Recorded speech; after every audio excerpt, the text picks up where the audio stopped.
August 10th, 1920. Our family dinner the night after our date was eventful.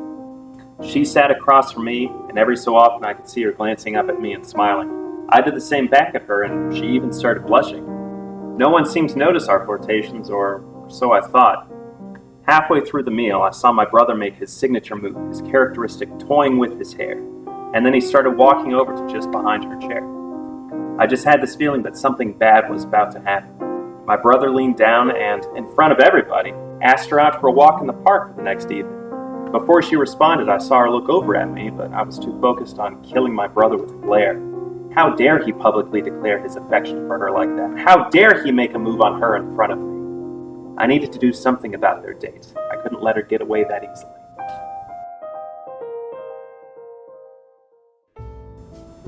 I had learned a lot of new information in the past couple of days. August 10th, 1928. Now that I knew the police were bribed to change the crime scene report, I didn't know what was real and what was fake anymore. There had to be some giveaway that revealed how Joseph's murder tied into the crime scene. As a detective, I needed to figure that out soon. It was time for me to take matters into my own hands. You're mumbling to yourself again, Cal. Oh, sorry. I'm just thinking out loud. There's a lot going on now, isn't there? You bet. It turns out the police have been lying to us. They covered up Joseph's death for a good amount of money. We have to go back to the crime scene and look at everything again. We could have missed something. What actually happened? The coroner found strychnine in his system. He was poisoned. Wow, that's crazy. By who? That's what we're still trying to figure out.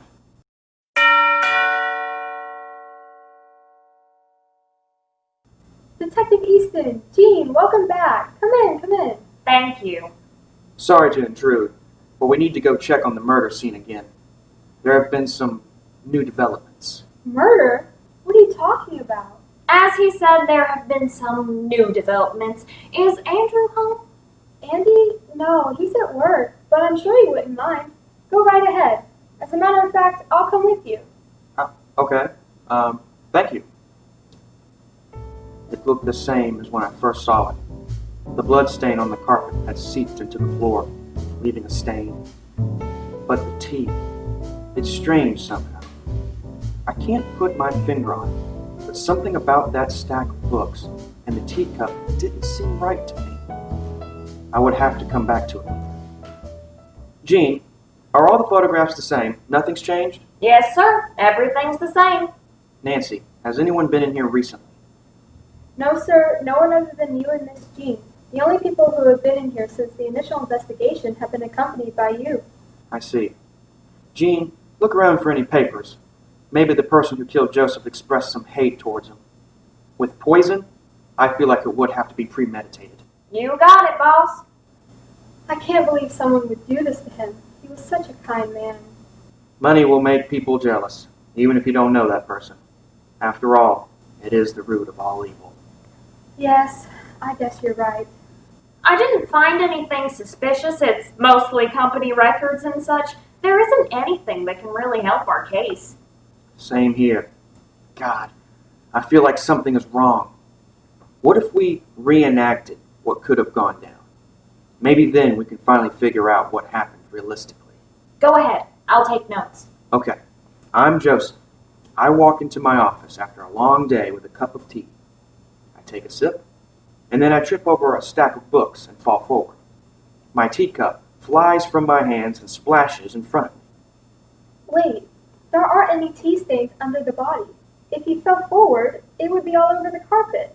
Boss, she's right. Look at the teacup. It's just a little pool right under it. That's it. Okay, that must mean he dropped the cup first. That would mean he died before he fell.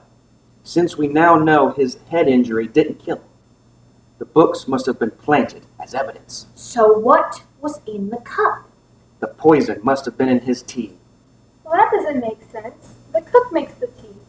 Oh my word. So you're saying the cook tried to kill us? It's possible. There's a few people in the house I'd like to talk to, including your husband. I'll be back tomorrow. Why Andy? Just to precaution. Gene, let's blouse. We found what killed him and how. But now we have to find out who. Who would want Joseph Falwell dead? As I walked out, I saw that one of the book titles was Julius Caesar, the same as in the journal. So the author of the journal must have something to do with it as well. Would Andrew do such a thing in order to get his father's company? One of the Farwell staff members could have also been responsible. Everyone in the house was now a suspect. We would have to conduct a lot of questioning, but hopefully we'll be able to get to the facts soon.